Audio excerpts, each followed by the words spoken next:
Welcome to the Decent People Podcast, a production of Decentral Media, where we're committed to telling the stories of the founders, builders, and visionaries who are creating a new decentralized economy and internet experience. You guys know it as Web3 or blockchain, and we're going to bring you the smartest and most interesting people in the space for intimate conversations that reveal their background, how they got into crypto in the first place, and what they're doing today to make a decentralized future a reality. Thanks so much for joining us. Make sure to check out our site at decentral.io.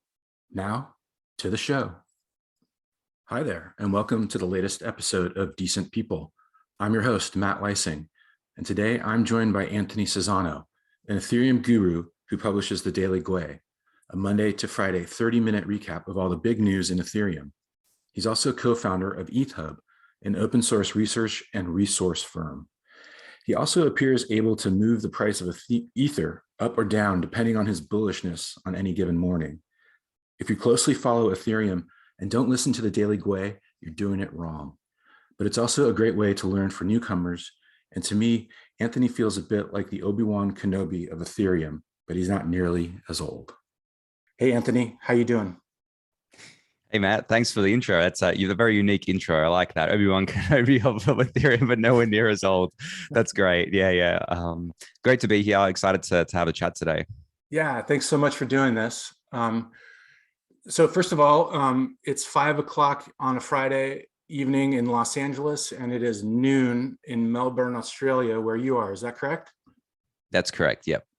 All right. So I think, first of all, I just need to address this. Does Australia exist? Yeah.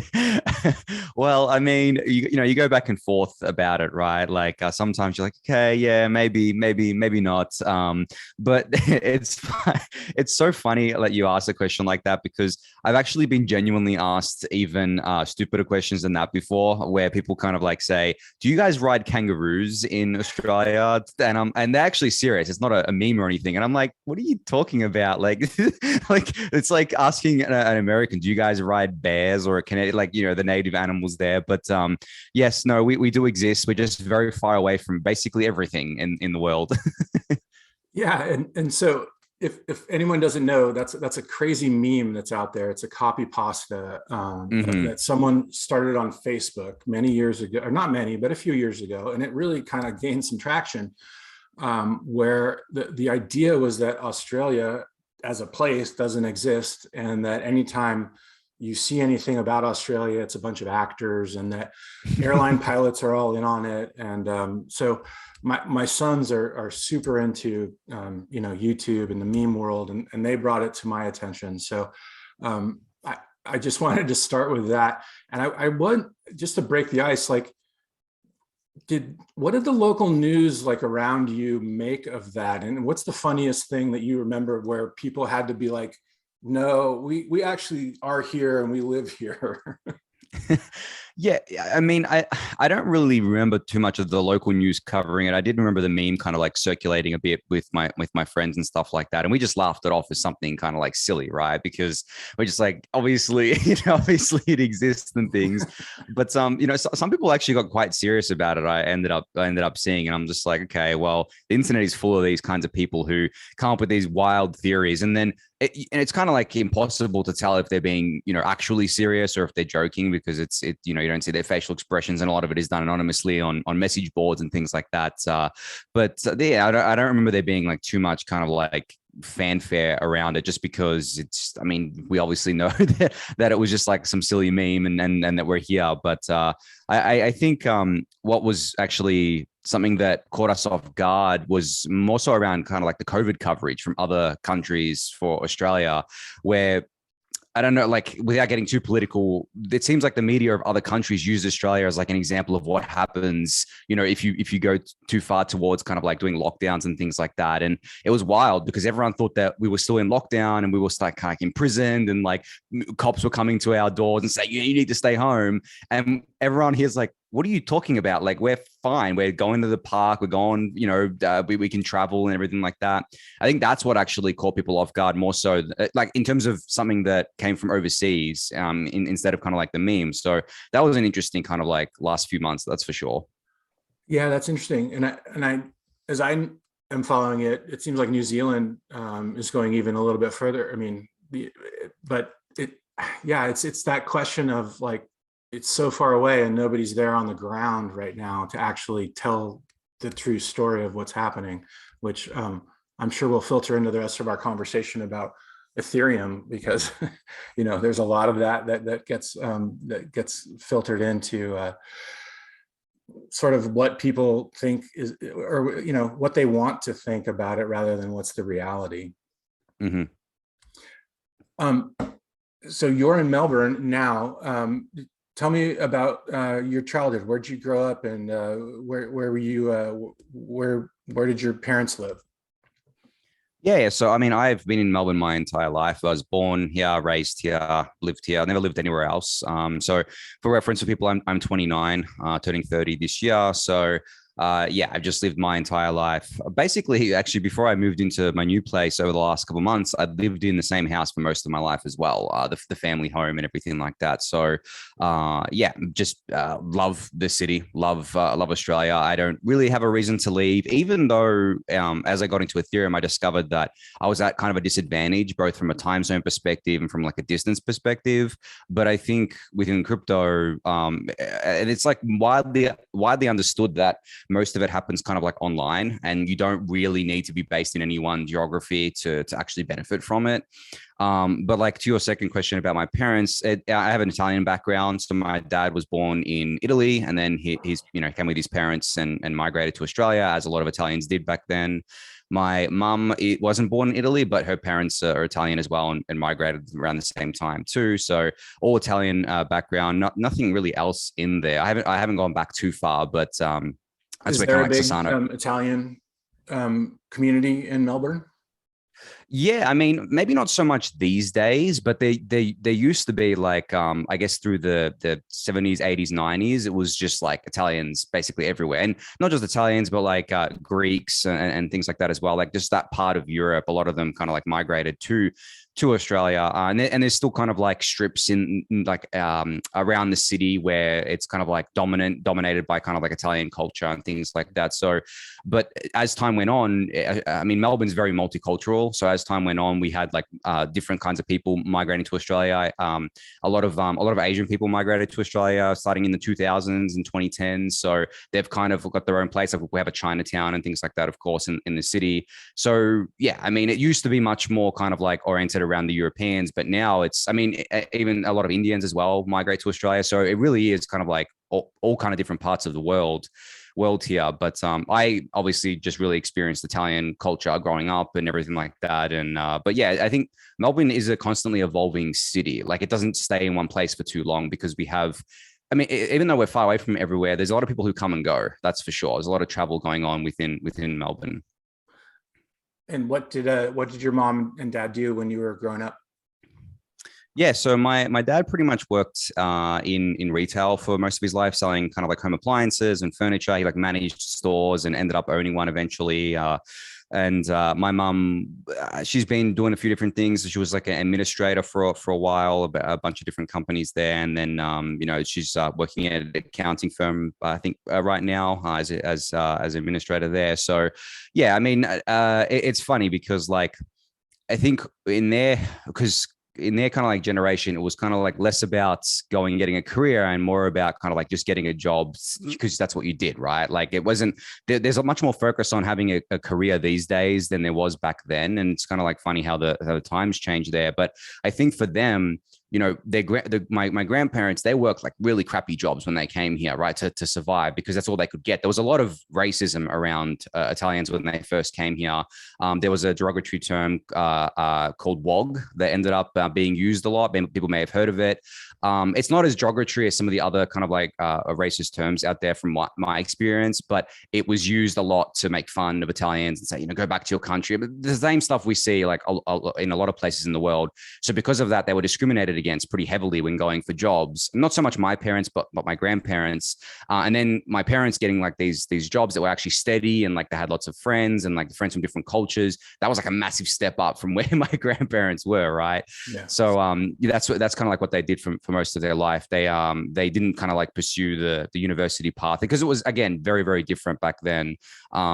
So yeah, that's what they did. And my dad kind of like recently is just kind of he's not retired or anything like that, but he's kind of like taking a bit of a break because he's done the retail thing for so long. But the funny thing is, like, from my parents, I think it's where I got my grit, my kind of like hardworking grit and sticking to something, because I saw like how hard they worked and how they stuck to things, even though it obviously wasn't like something that they loved doing, but they did it for various reasons. So I think that's where a lot of that comes from for myself.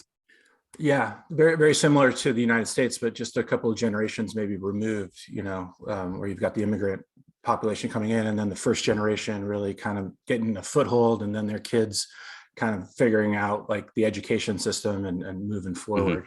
Mm-hmm. What did you like school? What were you like as a kid? Were you playing sports? Were you were you a nerd? Were you just like kind of hating school and ditching class, or what was that like? Yeah. So I absolutely hated school. It was probably the worst environment ever for someone like me. I don't learn by being kind of like taught in a structured way in a school environment. The way I learn is very chaotic. Like, I have to have like so many inputs coming in, and then I organize them in my head. Whereas obviously with school, it's extremely structured. You have like one class for one topic, one class for another topic, and you have like time allotments. That didn't work for me at all. So I pretty much tuned out most of school. Like, I was sleeping in class. I didn't really skip class because the schools that I went for secondary school or high school, I went to an all boys college, and they were pretty strict. So if you skipped class, you would get into lots and lots of trouble for doing that. And obviously I didn't want to get suspended or anything because my parents were paying a lot of money for me to be there. But still, I just skip class, you just sleep through it.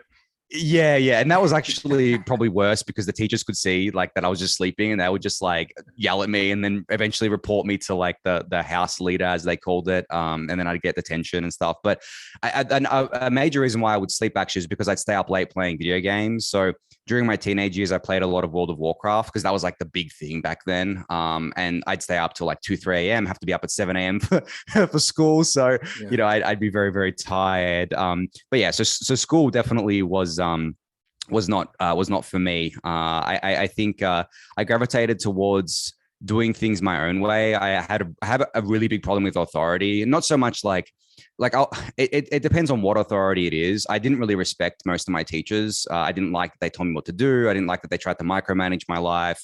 And I guess like same with my parents to an extent as well, but I think they realized that early on that they couldn't really tell me what to do in a sense of kind of like, I wouldn't listen to them if they told me to do something I didn't want to do, right? If it was kind of like, and this made me a really shitty child to raise, by the way. I would just do whatever I wanted. So when I have kids, I really hope they don't turn out like me, because I don't want to have to deal with that. I commend my parents on that.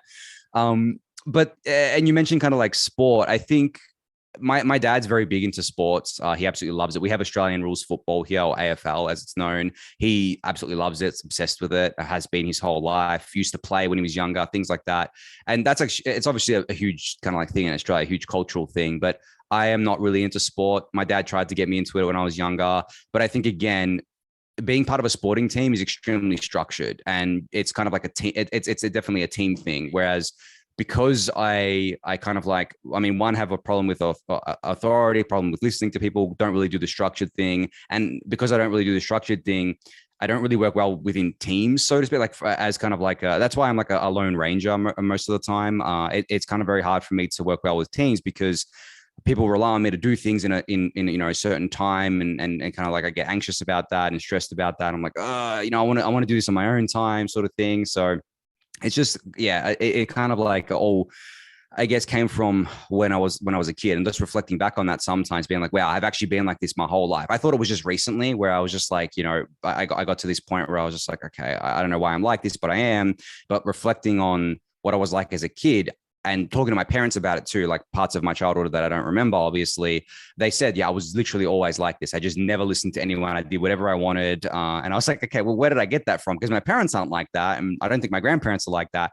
And they're like, well, maybe you got it from one of my grandparents, my nonno, as we call them in Italian, who passed away a few years ago. He used to be the same as me. He hated people telling him what to do and things. I'm like, okay, well, at least I get it from somewhere. so yeah, it was definitely interesting childhood, full of full of me getting into trouble. That's for sure. Yeah, I was so I've got a son who's 13, and I was thinking just the other day, the only thing that sucks more than being a teenager is raising one. Because it's hard to sort of put yourself back in their shoes because it's so long ago. It's hard on any front to be a teenager. If you're a lone wolf, though, that can be hard. Was that hard for you? Was that lonely? Like, how do you think that shaped you going forward? Yeah, it kind of definitely was lonely. I was bullied a lot in high school because of it. Like I didn't really have I didn't really know how to make friends. I tried and it just didn't really work out. I think I didn't really get people. I didn't really get like the norms of how to be with people. And because like I guess I didn't work well within groups and things like that, and wanted to just do stuff on my own and stick to myself. People made fun of me for that, right? They're like, "Oh, loner, you just, sitting in the corner." I used to go to the library a lot in high school during like recess and lunchtime and things like that, just to hide out basically, because I love just doing stuff on my own. But I think once I started playing World of Warcraft, it kind of like changed a bit from there, because World of Warcraft being an online game is very cooperative. You have to play with other people to get anything done.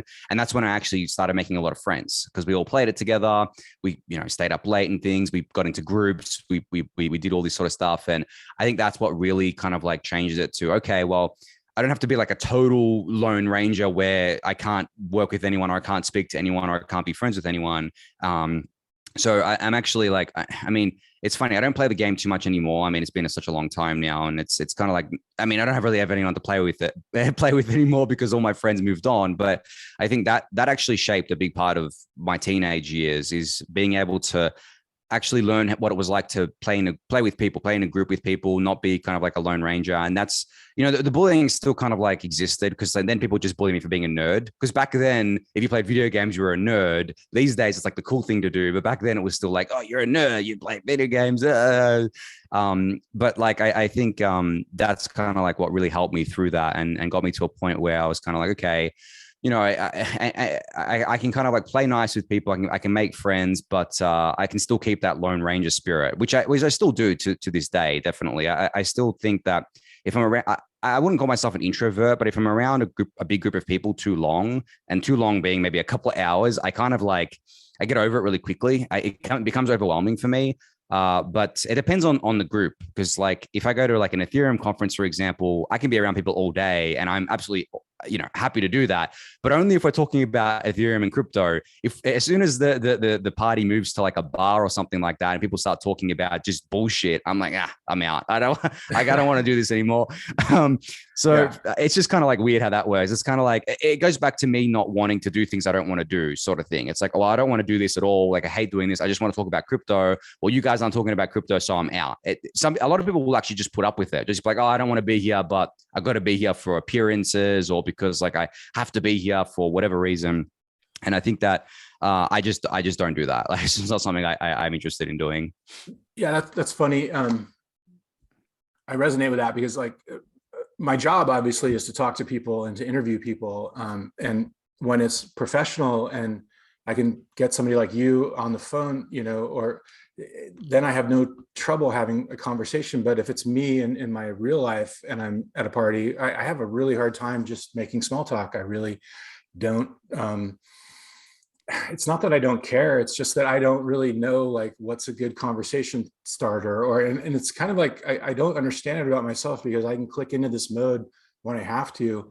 But if I don't have to, I'm sort of like, what am I even doing here? So, I struggle with the small talk as well. I think for me, I think it stems from I need to know what to talk about. I need to have like a topic already ready to talk about with this person. That's why I find it very hard to like talk to new people unless there's kind of like pre-context there. So within crypto, it's very easy for me to talk to people because there's already context where it's like, okay, let's talk about crypto. Let's talk about Ethereum.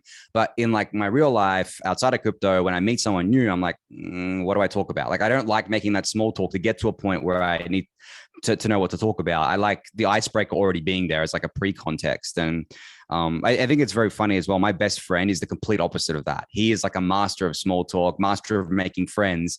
And he tried to teach me how to do that. And I was like, man, I'm not feeling it. Like, you can be the socialite. I'm just going to be the guy, your weird friend who like stays in the corner until something interesting pops up to talk about.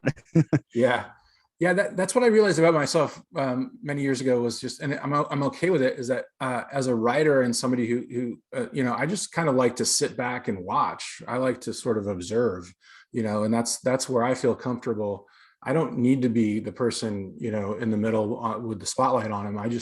I'm sort of like, I want to check out this whole scene and kind of like just digest it in my own time. But I've listened to some other interviews you've given, and you've talked a little bit about depression and things in your high school years, and working through that. And how did so it sounded like the first community you found was World of Warcraft online, and then, but it sounded like you were also struggling with sort of a purpose in your life when you were in your high school years. And I was just wondering if you could talk about that a little bit. Yeah, I think as much as World of Warcraft was really good to me, I think I still used it as a pretty massive escape from real life and from the realities of real life. Definitely from the bullying. The bullying is what led to the depression. That's just a natural kind of consequence where I kind of felt I was kind of like worthless and like no one would ever like me. And why am I like this? Even though I've come to terms with it at this part in my life where I'm actually happy with the way I am, back then seeing everyone else be different to me and and me being this kind of like lone ranger who found it really hard to make friends and kind of like found it really hard to focus on anything. It kind of frustrated me. I was like, why aren't I like other people? Why can't I do this? Why can't I just be normal? And obviously in high school, kids are relentless. Like, people don't really get a context around it. They don't understand how hurtful they can be. I actually had a few of my bullies after high school apologize to me, saying, man, I didn't know what I was doing. Like, I was young, I was stupid. And I'm like, I get it. Like, I got it. But by that point, like, especially in your early 20s, you understand. You're like, okay, teenagers. The pain is there, though. It doesn't leave. That's what's tough about it. Yeah, exactly. It doesn't, but it does make it a bit easier to kind of like deal with. And I think I eventually came to terms with it and I was at peace with it by the time around, I think year 11 or year 12, which was 17, 18 years old. I started like having a big group of friends around me. And then from there, that led into like, we get our license here in Australia at 18. So we get like a learner's permit at 16. You have to be with an adult, but then at 18, you get your provisional license and you can drive on your own. And that's like after high school, I had like a group of friends that I used to hang around with a lot. And that lasted till like 21, 22. And then by that point, the existential dread really set in. It wasn't depression anymore. It was like, what am I doing with my life? Because I, as I said, like, I'm not a structured learner. So I tried going to university, didn't work out at all. I actually skipped a lot of university. I hated it. Absolutely. It was worse than high school for me, I think, because making friends in university is even harder than making friends in high school. I think, at least it was for me, because there's a lot of different people there. It was co-ed. So it was a different environment for me. Cause as I said, I went to an all boys school. So from then on, I had a group of friends that lasted since high school that I just hung around with until then. But then they were just doing the same thing every day and every night. We would just go out. We would kind of like eat a lot of junk food, do nothing essentially. And that's where it kind of like that purpose thing started really kicking into gear. I'd always felt it in the back of my mind during high school. I'd always been like, what am I going to do with my life? Like, I can't just be playing World of Warcraft forever. Am I going to, do I take this professionally? Do I become like a game designer or something? Because I was always interested in just tech broadly. So I was happy to do anything within tech. But I never really kind of like had that purpose. And that made the depression even worse. And I think, in my early 20s, as I kind of grew out of hanging around with people just for the sake of hanging around with people, I kind of like needed to find my next thing. So I think from there, what I tried to do to kind of rectify this, I started a couple of businesses, which, funny enough, like, was very against what I had been doing previously, because I had to work with people. But then starting those businesses made me realize that I hate working with certain types of people because they don't pull their weight. The first one that I started was like a clothing brand. There was me and 3 other people. One of them was my best friend, who was fine, but there was 2 other people who they didn't really pull their weight at all. To be honest, like, they did things here and there, but I was doing most of the work, and I was like, okay, well, this isn't going to work out. And it really didn't. I mean, it was just kind of like something that we were doing on the side, because I was also doing freelance web development. That was on my own, and I actually liked doing that because it was on my own, and I didn't have to rely on anyone else. And then after that, I started kind of like a hair care company, like mostly focused on beard oils, because I actually don't have any hair. I'm bald, but we focused on like beard oils and partnered with a barber for that. And he actually pulled his weight. He was awesome, right? Like there was, and same with my friend and everything like that. So that was going really well. But then it got to a point where I was like, okay, well, is this going to be a serious thing, or like what is what is this? And I still felt that kind of like that dread and that kind of like lack of purpose, because I was doing something, I was feeling good about it, but there was still something missing. And then from there, I actually got like a full-time job at a telecommunications company doing cybersecurity. It was shift work, but I was kind of like used to the odd hours being a gamer. So I'm like, yeah, all right, I'll do shift work. And then I quickly realized that doing this kind of like shift work, or guess like shift sleeping pattern as a teenager is much easier than doing it as an adult. As an adult, you can't recover very, very well from that kind of like that sleeping arrangement. So I did that for a while, but this is around the same time I found Ethereum as well. So I joined that company in late 2016. I discovered Ethereum in early 2017, and that's kind of like how that kind of all started. But we can stop there in case you wanted to jump in. Yeah. I'm curious so as you were going through all these things, like, was there something that you were always avoiding? Do you think, looking back on your life, like you were sort of like, I want to do this, but I'm not going to let myself do it? Or do you feel like you were more like honestly just searching for the thing that you wanted to do? I think I was definitely searching for what I really wanted to do and what would actually hold my attention. As I said, like I am pretty chaotic in how I learn about things, but I'm also chaotic in in what I am interested in. I've never been diagnosed with any kind of like ADHD or anything like that. I've never gone to a doctor or anything, but I do have a lot of issues with keeping my attention on something. Like nothing has ever kept my attention like Ethereum has, and that's why I'm still kind of like sticking around with it so many years on. But I think what I really had an issue with earlier on was responsibility. I think I'd never wanted responsibility. I didn't like having any sorts of responsibility. I didn't like having anyone rely on me for anything. I didn't like, and that's kind of like why I didn't really work well within teams. Well, yeah, it kind of goes to the point of like what you didn't like was people shirking their responsibility, which sort of like, if you hate something, don't you do it too, is the expression, right? So like, I'm not saying you shirked your responsibility, but it sounds like you had like that hang up about it. So if there aren't other people to be, that need to be responsible to you, then all the better, I guess. Yeah, exactly. And I think it probably stemmed from the fact that I saw that what it was like when when people were responsible for things, with regards to me, and then they didn't follow up their end of the bargain. I think for me, it was like, okay, I didn't want that to be me, because I knew how shitty it made the other person feel. So I think I kind of like shied away from that. But that I think a lot of that changed. And I think a lot of my mindset towards things changed when I started getting involved with the Ethereum community, because I felt not only responsibility, but I felt a sense of duty, where I was just kind of like, I am a community leader here. I can't afford to, like, I felt so strongly about Ethereum and Ethereum's future and needing to help Ethereum succeed, that I was like, I can't afford to shirk this responsibility anymore. I need to take responsibility here. All right. But before we get there, we got to get to Bitcoin. How did you, everyone gets to Bitcoin first, of course. So tell me, who introduced you to Bitcoin, or how did you first come across that? Yeah, so it's actually funny. I actually got into Bitcoin way back in 2013. And that was about around the time that I was still at university.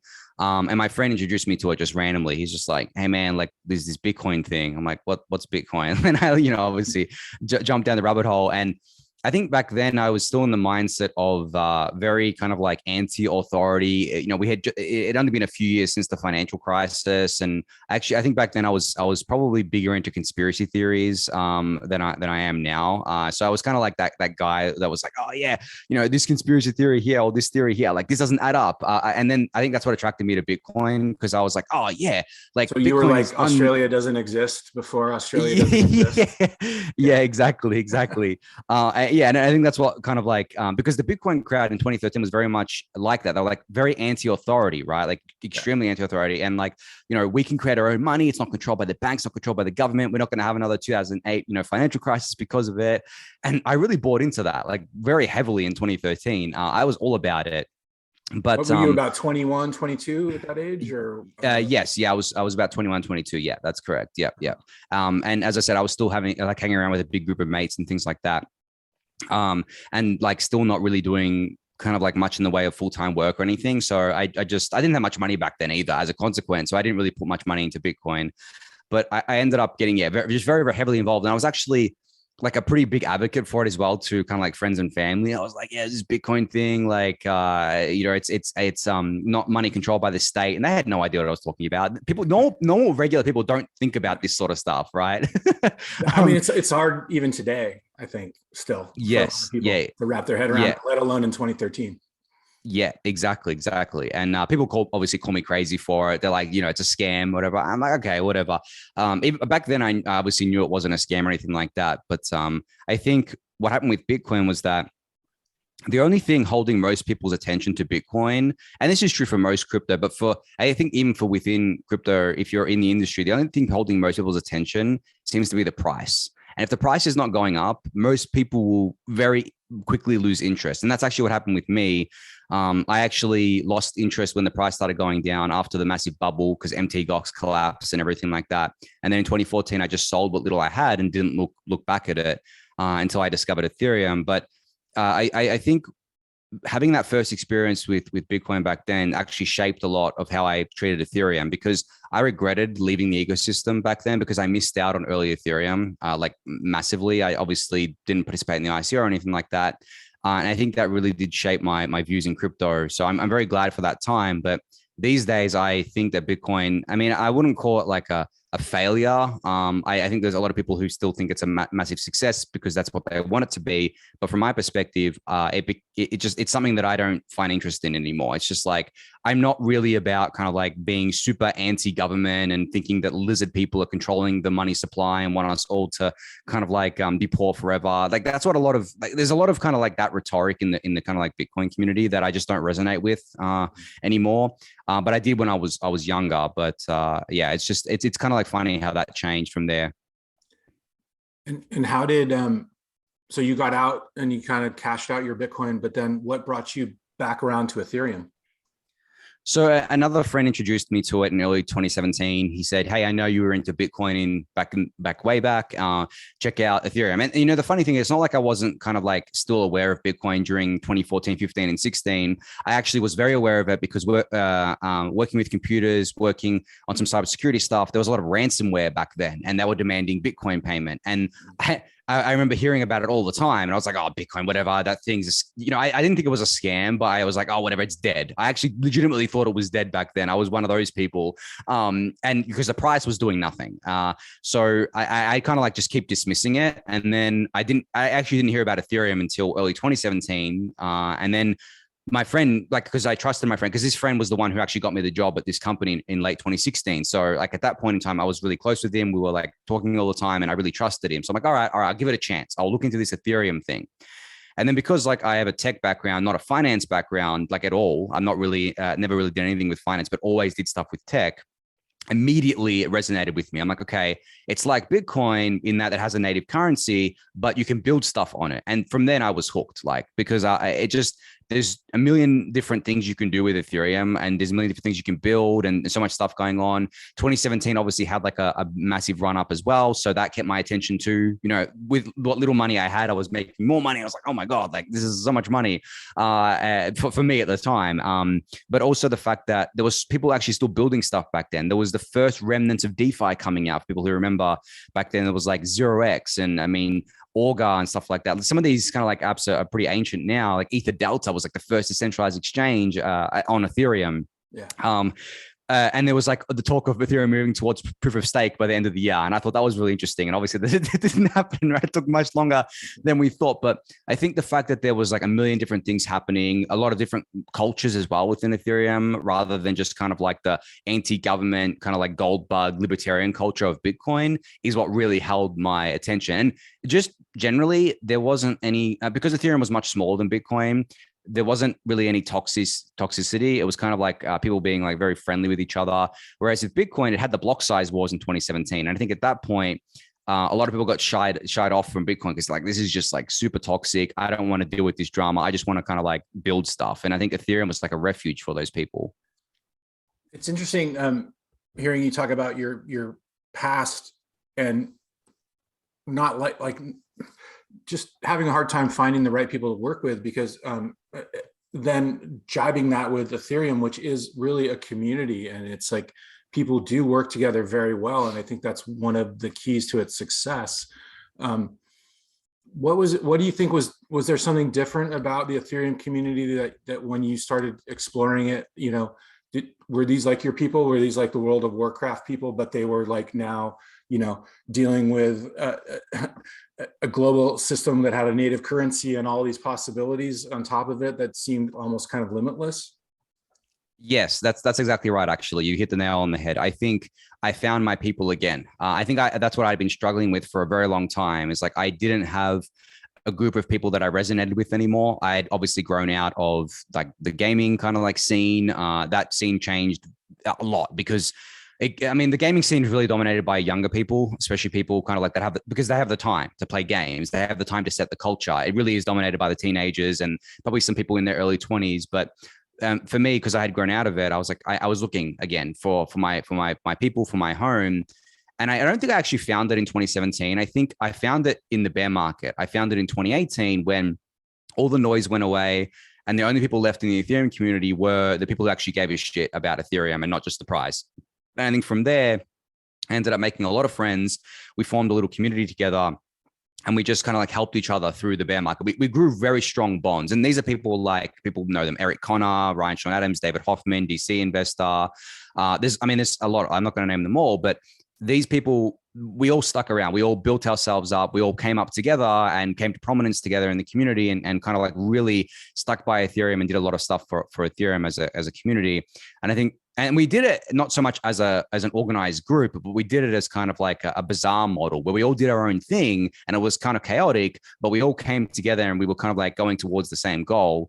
And that's what really, I think, captured me and what really kind of like changed it from I don't work well with people to, okay, maybe I don't work well with people who I just don't resonate with at all. Like I work really well with people who I have the same kind of like mindset as me, have the same vision as me, and have the same kind of like community values as me. But I don't with the other people. And that's why I think I've stuck with Ethereum for so long and haven't kind of like gone to other chains or actually been interested in other chains because I don't resonate with the Solana ecosystem, for example. That doesn't draw me in at all. I don't resonate with those types of people. Not to say that they're bad people or anything like that, but they're just not my people. Then it's not the people that I want to hang around with. Same with a lot of the other ecosystems.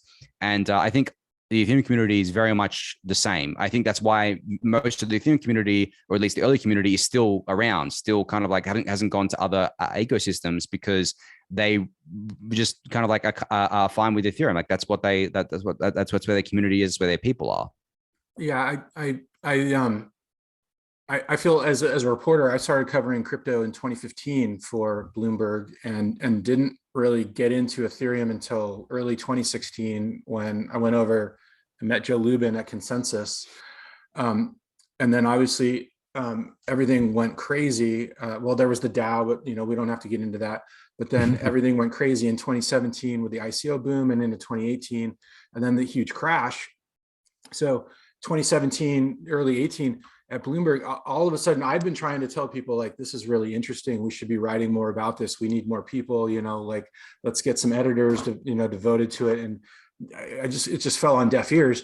And then the price, like you said, once the price goes up, everyone started paying attention. And it was just all of a sudden, it was just like they were throwing bodies at it and it was crazy. And all of a sudden I was there and I knew more about it than a lot of people, but there were other people within Bloomberg who knew about it as well. I don't want to say that I was the only one, but then when the bear market hit, all those people just left. They just like Mhm. dropped it and went back to what they were doing. And I was like, no, I was like, this is part of my beat. I got the bug. Like as a reporter, it's a little difficult because you sort of have to have a good balance. You don't want to be a cheerleader, but I also just, Joe Lubin made the light bulb go off over my head. And ever since that moment, I really felt like Ethereum did have something that was new and really potentially revolutionary. So when the crypto winter hit, I kept at it, and I was still churning out stories, and I was talking to people who are still building, and it really like forced me to just like kind of, it helped me expand and meet a whole lot of new great people who were working and building. And so when, everything started to kind of clear and like DeFi summer came around in 2020, and I felt like I was in a much better position than almost anybody in terms of reporting and knowing like the history and everything about it, so that I just had this like kind of baseline that was, I felt really good about. And I think if you talk to people who have been through the boom and bust, I think that's kind of the story that you hear, is that it really, it's good to have a shakeout. It's good because the people who make it through that shakeout are the people that, actually believe in it, or just, I don't know. What do you, is it a belief, or is it just that, are they just holding on, to like try to make it to the next boom, or what do you think about that? I think it can be a mix of both, but I think belief plays an absolutely massive part in it. I think anyone who holds an asset down 94% in 1 year and is still bullish on that asset and its its ecosystem has to have a lot of belief and a lot of conviction, because I mean, it was, I don't know if anyone who was around in 2018, it was very, very brutal for Ethereums, because we had such a high in 2017. It's like the best party ever. We kind of like, made a lot of money, I guess paper money, at least if you were an early ETH buyer. But then in 2018, it was kind of like a massive hangover and a massive kind of like come down, right? Where essentially, so just for anybody listening who doesn't know, it hit a high of 1200-ish, 1300, and then just tanked to about $100 mhm. for 100, between 100 and 100, $200 for a good couple of years. Exactly. And the thing is that like looking back, I think $80 was the bottom, but no one knew where the bottom was. It just felt like ETH would keep dropping to zero at that point for some of us. And then in December 2018, I believe it was like $80. It got hit, and then that was it. That was the bottom. And then in 2019, the ETH didn't really do anything. And 2020 is when the bull market came back. But I think to hold through that, to hold through the brutality of that, to hold through not only the price going down, but also everyone calling Ethereum dead. Like literally, it was like a repeat of 2014 for Bitcoin, where everyone was calling Bitcoin dead. It was just the same thing for Ethereum. You needed a lot of belief because without it, you would have just like given up. And a lot of people did give up, of course. Right? A lot of people who decided to stick around in 2018 actually ended up giving up halfway through. And I honestly, I think without my core community that I found, without my people that I found, I may have given up too, because it's very hard to go at it alone. Like it's basically impossible, because you can't, if you're going at it alone, you're relying on your only your own conviction. You can't talk to anyone about it. You're kind of like just sitting there being, your lone ranger. And I think that was very important. I think without that community, a lot of us probably would have given up too, because it would have been very hard for us to hold that conviction. But for those who did, obviously been rewarded, in more ways than one. But I don't think people who weren't around back then understand just how hard it was to have that conviction, and it basically required some kind of like blind belief as well that everything would go well, because as I said, like proof of stake was supposed to be delivered at the end of 2017. That was what that's what the developers were saying. That was the hype around it, and then it didn't come, and then it still hasn't happened. Vitalik told me that in the middle of 2017. He said, I think it's going to be here at the end of the year. Yes, I interviewed exactly. him at DevCon down in Cancun. Yeah. Mm-hmm. I want to get to that in a bit. But so when did the idea for the Daily Gwei come, and how did that, like, where were you in this whole cycle that we're talking about, and when did that really kind of materialize? Yeah, so I guess just before Daily Gwei, there was ETH Hub, which I launched with Eric Connor in late 2018, which is similar to what the Daily Gwei is. It's an educational kind of like a resource, but And that, as I said, that launched. That launched kind of like technically early 2019, but we started doing the podcast late 2018.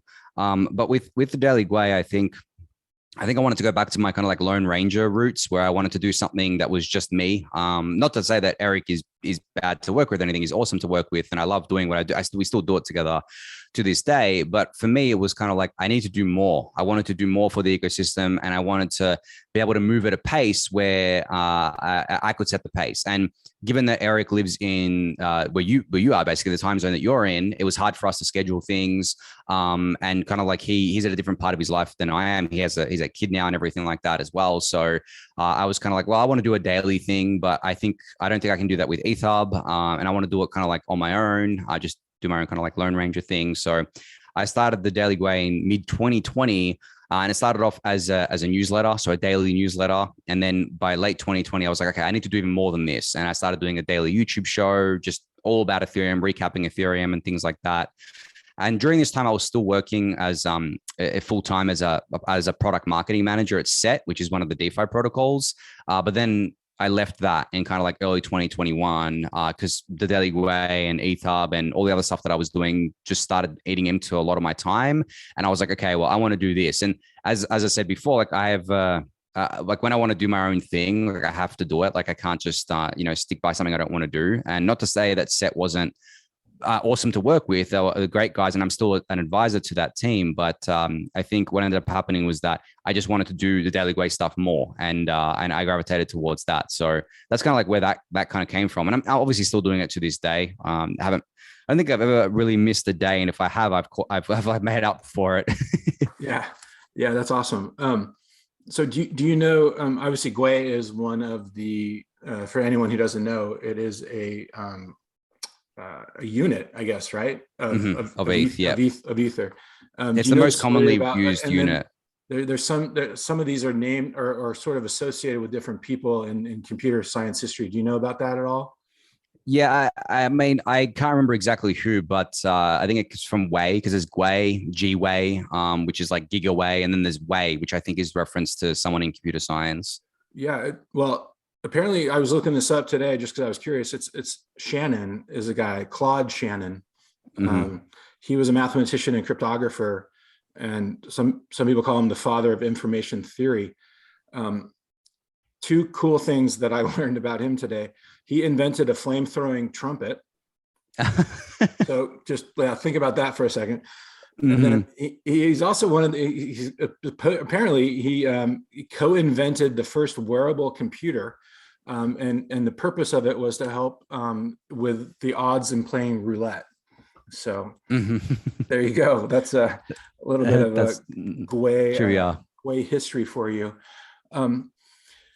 But one thing you've spoken about in the past that caught my ear was that the end state maybe for Ethereum or the final hurdle, I guess maybe you could call it, is sort of like the nation state and either having them accept it or having to deal with reactions of nation states to a network like Ethereum. And I wondered if we could just talk about that a little bit, because I'm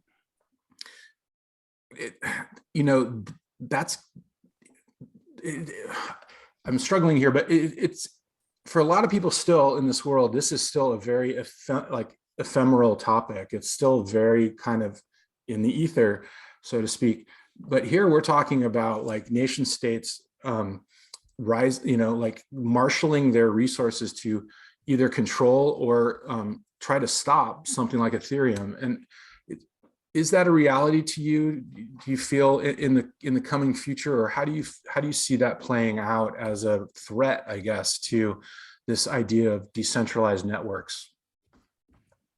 Mm-hmm. So I have a pretty strongly held opinion that some people will disagree with, but I believe that you shouldn't have a blockchain unless your goal is to resist the nation state or to resist, the powerful kind of entities that want to take it down. Because a blockchain to me is supposed to be decentralized. I don't really believe in these kind of like blockchains who say, oh, it's a spectrum. We're just not as decentralized as Ethereum. So, but it's okay because we're like faster and we can do more, we're more scalable, all that sorts of stuff. I don't actually believe in that at all. I have, as I said, a very, very strong opinion that a blockchain needs to be built to resist the most powerful nation state on the planet, right? That right now, that is the US or China, depending on who you speak to. And if they want to take down one of these networks, we need to be able to resist it in such a way where they actually can't do it, right? And this comes from Bitcoin land as well. And this is what Bitcoiners believe as well. And this is actually one of the only beliefs that Bitcoiners and Ethereum share. And even though they won't admit it, they definitely share this belief that need to resist the kind of like nation state here. But it's not so much resist them because we think they're necessarily evil or we think that they're necessarily bad all the time, but it's more so that we're trying to build this infrastructure that we want to last for a very long time. We want to be resilient. We want to be fair to everyone. We want to be kind of like, we want the rules to be in place so that no one can manipulate them and that everyone has the same kind of like fair playing field. And I think it's a very ambitious goal to create a platform where it can exist without being kind of like taken down by any nation state or taken down by any kind of like actor that wants to do it harm and still service the world. Because as we've seen, there's a trade-off here. If you want to be resilient to attack, you need to limit your scalability. And that in turn increases the fees and prices people out of using it. So you kind of like get to this point where how do you reconcile, okay, you're building this awesome infrastructure that anyone can kind of like use and is resistant to nation states, but then what ends up happening is that the fees go up and no longer people can use it. It just becomes like a thing for whales and a plaything for kind of like people with money. So I think from that perspective, it's kind of like been hard for people to reconcile that. And that's why we see some of the rhetoric where people are like, decentralization doesn't actually matter. What matters is like speed and scale. People just want to like do their things on this chain and make money. But I think that misses the overall point. And that's, as I said, that this is what I have a strong opinion on, is that like a blockchain, because it allows you to do anything you want, it needs to be able to resist people that don't want you to do anything you want. And to do that, you need to build it in such a way that it kind of like has distribution around the world, has a lot of people running full nodes and things like that. I'm getting into the technical weeds now, but for me, that's why I say that if you have a blockchain, it should be able to resist nation states, because without that, I just don't see the point. You should, like, if you can't resist nation states, then you may as well just have a database where like a centralized database, right? Yeah. And it's, I don't know if this is feasible, but I mean, if the nation state wanted to hurt Ethereum badly, they would take down Amazon Web Services right now, because I think it's close to 60% of the nodes and the services, that make up the Ethereum network are hosted by Amazon. And and this is a tricky one, but I'm very much in favor of everyone trying to decentralize that aspect of it as much as possible, because I think anyone who knows about blockchain knows that one of its core, strengths is that there's no single point of failure. And yet here with that sort of hosting infrastructure, we are still in a sort of not a single point, but a very, damaging single like point of failure where Amazon has kind of taken over a big chunk of the hosting services. Yeah, I think the way I look at it is that if the nation state was to attack, or if say for some reason Amazon was to shut down all of those kind of like nodes, could Ethereum recover from that? And yes, it could, because it's easy for anyone to run a full node. There's still 40% that would be online, right? And the network would still be running. That's how I kind of like view that. So that's why I don't think it's existential. It is not ideal. And there are various initiatives being worked on right now to make it easier for people to run their own nodes. There's actually an initiative called light clients, which allow anyone using even a smartphone to verify the correctness of the chain without having to download like a full node, for example. So that's a kind of like a light client node where you still get the same guarantees as a full node in terms of being able to verify the chain, but it's much less intensive to do so, and you can do it from your phone. So there are people working on this, and it's definitely an issue. But the way I always view it is like, as long as there is a bunch of honest actors that have the history of the chain and they can kind of like come to agreement on it, the more the better, obviously, because you don't want, if there's only 10 copies of the blockchain, then those 10 copies of the blockchain can be modified in the same way to do something malicious. So, for example, if the network went offline and then we become reliant on those 10 copies to bootstrap the network again, well, those 10 people could have been like, well, let's all collude and change the rules of the system so that we get all the money. And then when the system comes back up, the ETH comes to us. That's why it's always very important to have as many nodes as possible throughout the world, just in case something like this happens. But yeah, I mean, there are various issues around this, and decentralization is hard. It's very, very hard because people are lazy. People don't want to run their nodes on their own infrastructure. They'd rather just outsource it to Amazon. And people are lazy in that.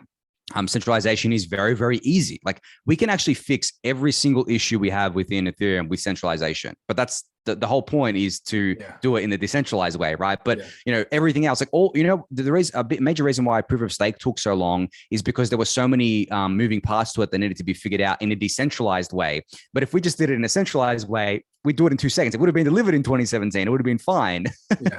Yeah. Well, yeah, that's a great segue into what I wanted to ask you next was, I was listening to the Daily Gwei, and you were talking about how there's a lot of people who are saying, oh, this is taking so long, ETH 2.0 and the move to proof of stake, like that's a bad thing. And your point was that it's actually happening, and it's pretty much on schedule for now. It has been delayed a little bit, but it reminded me of, reporting for my book. And, the Ethereum co-founders originally thought that they would have a crowd sale for Ether like a couple of days after the Bitcoin Miami conference in 2013. Of course, that didn't happen. And they've always but if you know the history of Ethereum, you know that the goals that they've put out have stayed the same. They've just taken longer, but they've hit the goals every time, and they've delivered. It's just that they're, I don't know, like you said, it's a decentralized way of doing things, and it's hard. But it's also like, as far as I know from talking to Vitalik earlier this year, it seems like everything's on track for the merge, and EIP 1559 happened. As you said in the Daily Gwei, today, I think they're already talking about new, upgrades after the merge. And it's like, it gets frustrating sometimes to try to have to over and over tell people, like, just because it's late doesn't mean that these guys aren't going to deliver, because they have over and over again. And look at the community that they have, and how, Vitalik is less important than he's ever been to this ecosystem. And there's just an amazing group of people all over the world that are making it a reality. Mm-hmm, exactly. And, I think most of the delays, if not all of them, have always stemmed from the fact that they wanted to do it better. They wanted to do it the right way. They didn't want to do, and by they, I mean the developers and researchers, they didn't want to rush something to mainnet that would result in, a bug, or result in someone losing money or the network going offline, because Ethereum is not a small network anymore, right? It's a $350 billion network hosting trillions of dollars of economic value, or processing that every year. So when you take that context into account, the delays are done in a very the delays happen because of the fact that we find a bug, or we find a new way of doing things. We find a better way of doing things, because once you actually push something to the network, it's very hard to change that, because the Ethereum core protocol lifecycle is long. There may only be, I believe there was only one upgrade in 2020, I believe, or one network upgrade in 2020, because of the fact that it's such a big community now, big network. The developers are much more risk averse than they were in the early days. It just takes long to do anything. So you'd rather get it right the first time than say, oh, we'll just ship this as it is and then we'll update it later. You could do that in normal software development. That's fine. You can just ship an early version and be like, oh, we'll fix it. Like, there's in video game development, this is actually quite common, where you're just like, okay, let's just ship this now, and then we'll do a day one patch where we fix all the issues on day one. You can't do that with Ethereum. You can't ship something and be like, oh yeah, we'll just fix it later. Because later could be 2 years. The DAO in a day if that was the case, right? Like, obviously, yeah. or any of the parity hacks, or a lot of other things. Yeah, exactly. So it just changes that. And then I think and because everything's done out in the open is a major reason why people criticize Ethereum, because you see these things happening in real time. Could you imagine, I use this example a lot, could you imagine if Apple's development process for their new products was completely open and transparent to people? Imagine the first iPhone. I'm pretty sure Steve Jobs came up with the idea to do it in the early 2000s, maybe 2002 or something like that, if I remember correctly. You may know the dates better than I do, but and then it didn't come out till 2007, or it wasn't announced till then. Could you imagine the amount of iterations and features that were added and removed during that time? I would have paid to see that in real time. That would have been exactly. Right? Exactly. But that's exactly what we see with Ethereum development. We see it all in real time, all in public. Everything that ever happens is transparent.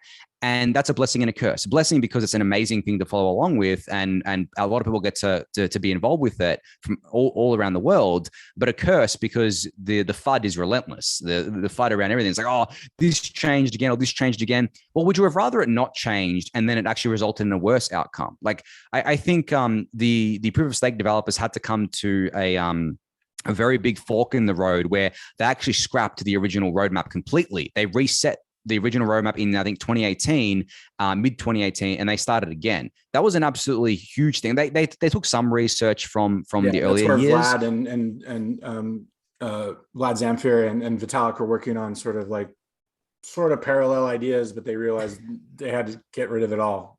Yeah, exactly. And they kept some of the core ideas like Casper FFG and things like that, but pretty much all the roadmap and the roadmap changed, and it's been changing since. I mean, the thing is that like originally it was we would upgrade the existing network to proof of stake. That's how a proof of stake would come to be. But then it ended up being, well, let's launch it as a separate network because it's safer to do that, right? And it's safer to test it as a separate network than upgrade this network that's hosting all these apps and is billions of dollars of economic activity. And now we're getting to the point where we're like, okay, let's merge these networks, right? So, I mean, the roadmap has changed a lot over time, but I think that isn't, as I said, a natural consequence of finding ways to do it better and finding ways to do it safer, rather than running into walls and being like, oh, okay, it turns out this was not possible to begin with. I mean, there are some things like that, like the sharding roadmap has changed quite considerably, but as I said, it's done for the right reason. It's not done for the wrong reasons, I believe. So you're obviously incredibly bullish on Ethereum, but what worries you about it? What are you is there some scenario where you would be very concerned about Ethereum as a going concern, or what do you think the main downside could be here?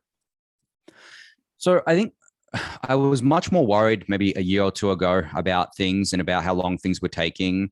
I think these days I don't really worry too much. I feel like Ethereum is inevitable. Even with all of its kind of like current issues, I feel like most of them, if not all of them, are going to get solved. I'm very, very confident in that.